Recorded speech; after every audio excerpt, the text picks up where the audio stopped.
ഇവിടെ മമതയും മൗജിയും ഒരു സൗജന്യ തയ്യൽ മെഷീൻ സ്വന്തമാക്കാൻ വേണ്ടി യാത്ര ചെയ്തത് 40 കിലോമീറ്ററാണ്. എന്നാൽ അവിടെ എത്തിയപ്പോഴാണ് അറിയുന്നത് തങ്ങളെപ്പോലെ തന്നെ ഒരുപാട് പേർ അതിനായി കാത്തു നിൽക്കുന്നുണ്ടെന്ന്. എന്നാലും പറഞ്ഞു ഒരു ടോക്കൺ അവർ സംഘടിപ്പിക്കുന്നു. ടോക്കൺ വാങ്ങി കാത്തിരിക്കുന്നതിനിടയിൽ യാത്രക്കിടയിൽ വീണ് പരുക്കേറ്റ മൗജിയുടെ കാലിൽ നിന്നും ചോര വരാൻ തുടങ്ങി. ഇത് കണ്ട മമത അവനെ നിർബന്ധിച്ച് അടുത്തുള്ള ആശുപത്രിയിലേക്ക് അയക്കുന്നു. പക്ഷേ ആശുപത്രിയിലും വലിയ തിരക്കായിരുന്നു. ഈ സമയം തയ്യൽ മെഷീൻ വിതരണം ചെയ്യുന്ന ഓഫീസർ മമതയുടെ പേര് വിളിച്ചു. ഭർത്താവില്ലാതെ മെഷീൻ നൽകില്ലെന്ന് ഓഫീസർ പറഞ്ഞു. ഓഫീസർ ഭയങ്കര ദേഷ്യത്തിലാണ്. നിങ്ങൾ കയറുന്നുണ്ടെങ്കിൽ കയറിക്കോളൂ, ഇല്ലെങ്കിൽ പോയിക്കോളൂ എന്ന് പറയുന്നു. എന്തായാലും അവൾ ഉള്ളിലേക്ക് കയറുന്നു.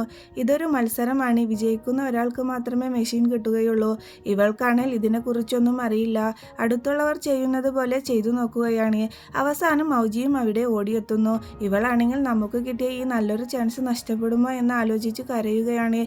കാലിന് പരിക്കേറ്റതിനാൽ അവന് മെഷീൻ ചവിട്ടാൻ ബുദ്ധിമുട്ടായിരുന്നു.